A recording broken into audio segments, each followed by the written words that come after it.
Elizabeth awoke the next morning to the same thoughts and meditations which had at length closed her eyes. She could not yet recover from the surprise of what had happened. It was impossible to think of anything else. And, totally indisposed for employment, she resolved, soon after breakfast, to indulge herself in air and exercise. She was proceeding directly to her favorite walk, when the recollection of Mr. Darcy's sometimes coming there stopped her, and instead of entering the park, she turned up the lane, which led farther from the turnpike road. The park paling was still the boundary on one side, and she soon passed one of the gates into the ground. After walking 2 or 3 times along that part of the lane, she was tempted, by the pleasantness of the morning, to stop at the gates and look into the park. The 5 weeks which she had now passed in Kent had made a great difference in the country, and every day was adding to the verdure of the early trees. She was on the point of continuing her walk, when she caught a glimpse of a gentleman within the sort of grove which edged the park. He was moving that way, and, fearful of its being Mr. Darcy, she was directly retreating. But the person who advanced was now near enough to see her, and stepping forward with eagerness, pronounced her name. She had turned away, but on hearing herself called, though in a voice which proved it to be Mr. Darcy, she moved again towards the gate. He had by that time reached it also, and, holding out a letter, which she instinctively took, said, with a look of haughty composure, "I have been walking in the grove some time in the hope of meeting you. Will you do me the honor of reading that letter?" And then, with a slight bow, turned again into the plantation, and was soon out of sight. With no expectation of pleasure, but with the strongest curiosity, Elizabeth opened the letter, and, to her still increasing wonder, perceived an envelope containing 2 sheets of letter paper, written quite through, in a very close hand. The envelope itself was likewise full. Pursuing her way along the lane, she then began it. It was dated from Rosings, at 8 o'clock in the morning, and was as follows: "Be not alarmed, madam, on receiving this letter, by the apprehension of its containing any repetition of those sentiments or renewal of those offers which were last night so disgusting to you. I write without any intention of paining you, or humbling myself, by dwelling on wishes which, for the happiness of both, cannot be too soon forgotten, and the effort which the formation and the perusal of this letter must occasion, should have been spared, had not my character required it to be written and read. You must, therefore, pardon the freedom with which I demand your attention. Your feelings, I know, will bestow it unwillingly, but I demand it of your justice. 2 offenses of a very different nature, and by no means of equal magnitude, you last night laid to my charge.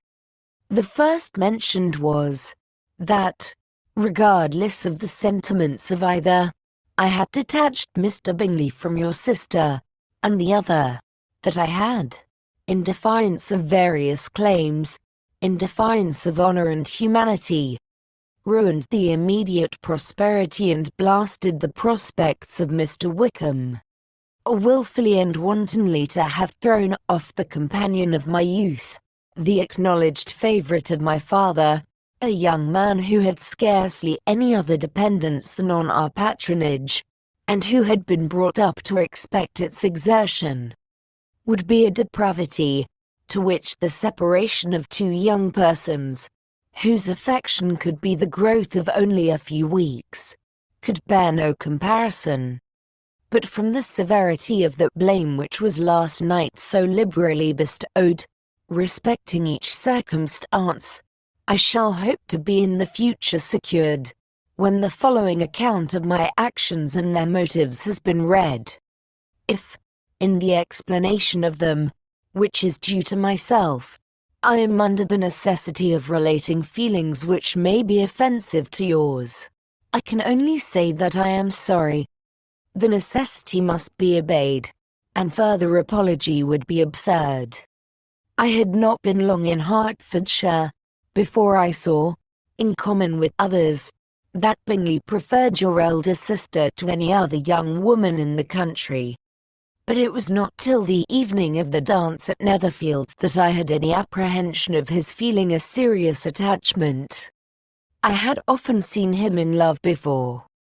At that ball, while I had the honour of dancing with you, I was first made acquainted, by Sir William Lucas's accidental information, that Bingley's attentions to your sister had given rise to a general expectation of their marriage. He spoke of it as a certain event, of which the time alone could be undecided. From that moment I observed my friend's behaviour attentively, and I could then perceive that his partiality for Miss Bennet was beyond what I had ever witnessed in him. Your sister I also watched. Her look and manners were open, cheerful, and engaging as ever, but without any symptom of peculiar regard, and I remained convinced from the evening's scrutiny, that though she received his attentions with pleasure, she did not invite them by any participation of sentiment. If you have not been mistaken here, I must have been in error. Your superior knowledge of your sister must make the latter probable. If it be so, if I have been misled by such error to inflict pain on her, your resentment has not been unreasonable. But I shall not scruple to assert that the serenity of your sister's countenance and air was such as might have given the most acute observer a conviction that, however amiable her temper, her heart was not likely to be easily touched. That I was desirous of believing her indifferent is certain, but I will venture to say that my investigation and decisions are not usually influenced by my hopes or fears. I did not believe her to be indifferent because I wished it. I believed it on impartial conviction, as truly as I wished it in reason. My objections to the marriage were not merely those which I last night acknowledged to have the utmost force of passion to put aside. In my own case, the want of connection could not be so great an evil to my friend as to me. But there were other causes of repugnance, causes which, though still existing, and existing to an equal degree in both instances, I had myself endeavored to forget, because they were not immediately before me. These causes must be stated, though briefly. The situation of your mother's family, though objectionable, was nothing in comparison to that total want of propriety so frequently, so almost uniformly betrayed by herself, by your 3 younger sisters, and occasionally even by your father. Pardon me. It pains me to offend you. But amidst your concern for the defects of your nearest relations, and your displeasure at this representation of them, let it give you consolation to consider that, to have conducted yourselves so as to avoid any share of the like censure, is praise no less generally bestowed on you and your elder sister, than it is honourable to the sense and disposition of both. I will only say farther that from what passed that evening, my opinion of all parties was confirmed, and every inducement heightened which could have led me before, to preserve my friend from what I esteemed a most unhappy connection. He left Netherfield for London, on the day following, as you, I am certain, remember, with the design of soon returning. The part which I acted is now to be explained. His sister's uneasiness had been equally excited with my own. Our coincidence of feeling was soon discovered, and, alike sensible that no time was to be lost in detaching their brother, we shortly resolved on joining him directly in London. We accordingly went, and there I readily engaged in the office of pointing out to my friend the certain evils of such a choice. I described and enforced them earnestly. But, however this remonstrance might have staggered or delayed his determination, I do not suppose that it would ultimately have prevented the marriage, had it not been seconded by the assurance that I hesitated not in giving, of your sister's indifference. He had before believed her to return his affection with sincere, if not with equal regard. But Bingley has great natural modesty, with a stronger dependence on my judgment than on his own. To convince him, therefore, that he had deceived himself, was no very difficult point. To persuade him against returning into Hertfordshire, when that conviction had been given, was scarcely the work of a moment. I cannot blame myself for having done thus much. There is but one part of my conduct in the whole affair on which I do not reflect with satisfaction. It is that I condescended to adopt the measures of art so far as to conceal from him your sister's being in town. I knew it myself, as it was known to Miss Bingley, but her brother is even yet ignorant of it. That they might have met without ill consequence is perhaps probable, but his regard did not appear to me enough extinguished for him to see her without some danger. Perhaps this concealment, this disguise was beneath me. It is done, however, and it was done for the best. On this subject I have nothing more to say, no other apology to offer. If I have wounded your sister's feelings, it was unknowingly done, and though the motives which governed me may to you very naturally appear insufficient, I have not yet learnt to condemn them. With respect to that other, more weighty accusation, of having injured Mr. Wickham, I can only refute it by laying before you the whole of his connection with my family. Of what he has particularly accused me I am ignorant, but of the truth of what I shall relate, I can summon more than one witness of undoubted veracity. Mr. Wickham is the son of a very respectable man, who had for many years the management of all the Pemberley estates, and whose good conduct in the discharge of his trust naturally inclined my father to be of service to him, and on George Wickham, who was his godson, his kindness was therefore liberally bestowed. My father supported him at school, and afterwards at Cambridge, most important assistance, as his own father, always poor from the extravagance of his wife, would have been unable to give him a gentleman's education. My father was not only fond of this young man's society, whose manners were always engaging, he had also the highest opinion of him, and hoping the church would be his profession, intended to provide for him in it. As for myself, it is many, many years since I first began to think of him in a very different manner.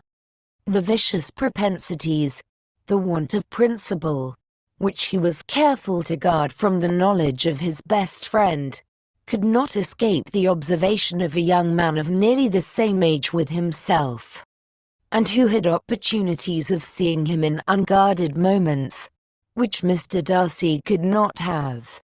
Here again I shall give you pain, to what degree you only can tell.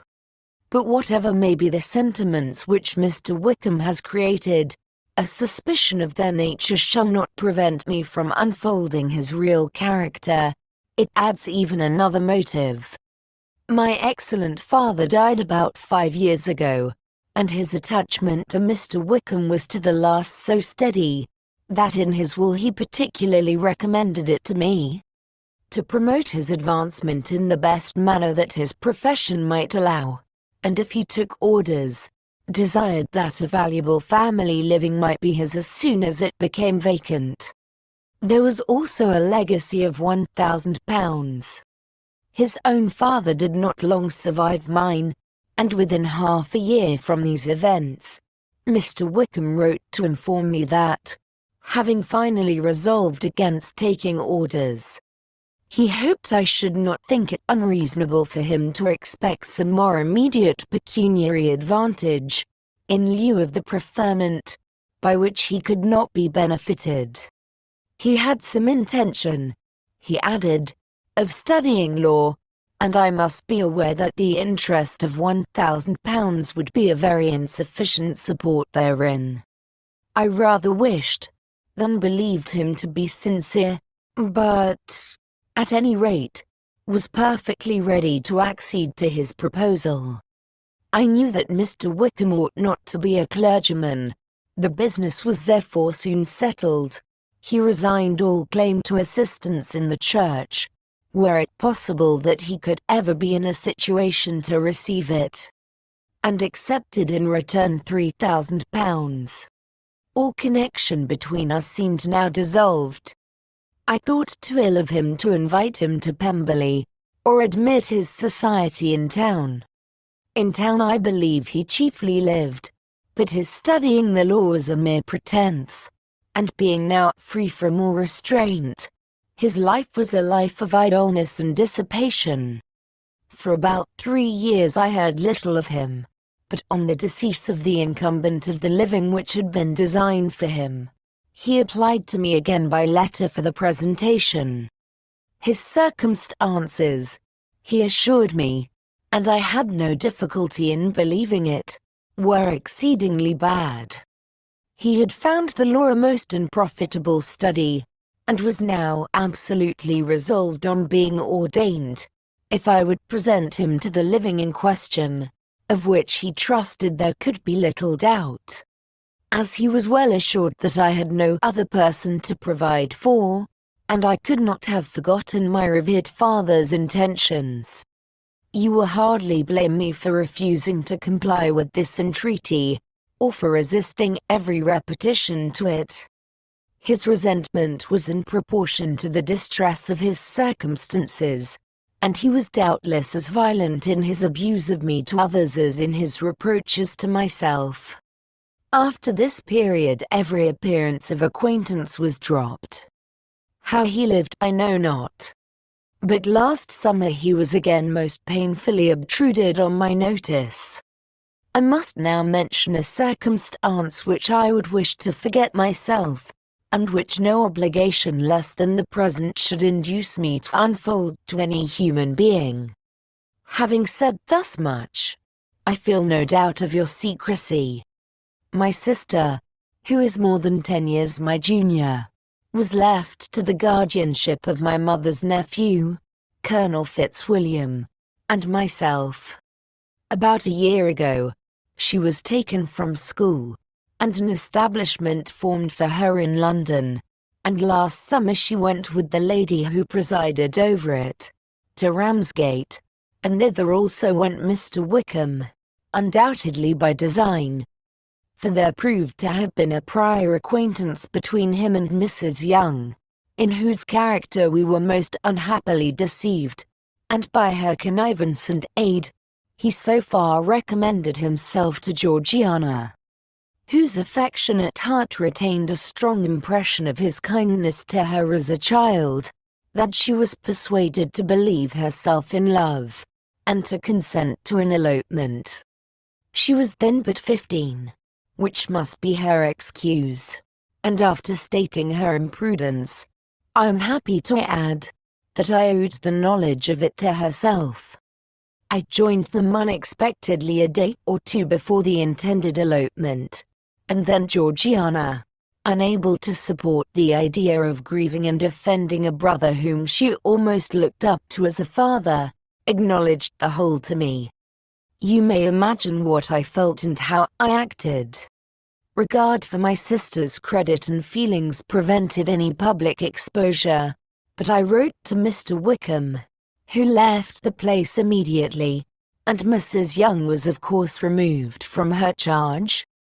Mr. Wickham's chief object was unquestionably my sister's fortune, which is £30,000, but I cannot help supposing that the hope of revenging himself on me was a strong inducement. His revenge would have been complete indeed. This, madam, is a faithful narrative of every event in which we have been concerned together, and if you do not absolutely reject it as false, you will, I hope, acquit me henceforth of cruelty towards Mr. Wickham. I know not in what manner, under what form of falsehood he had imposed on you, but his success is not perhaps to be wondered at.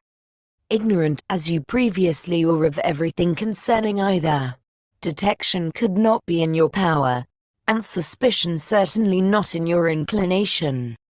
You may possibly wonder why all this was not told you last night, but I was not then master enough of myself to know what could or ought to be revealed.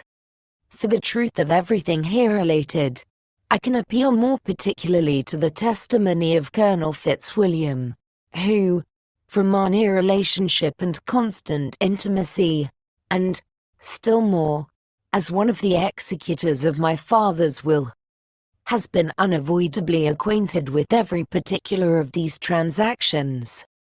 If your abhorrence of me should make my assertions valueless, you cannot be prevented by the same cause from confiding in my cousin, and that there may be the possibility of consulting him.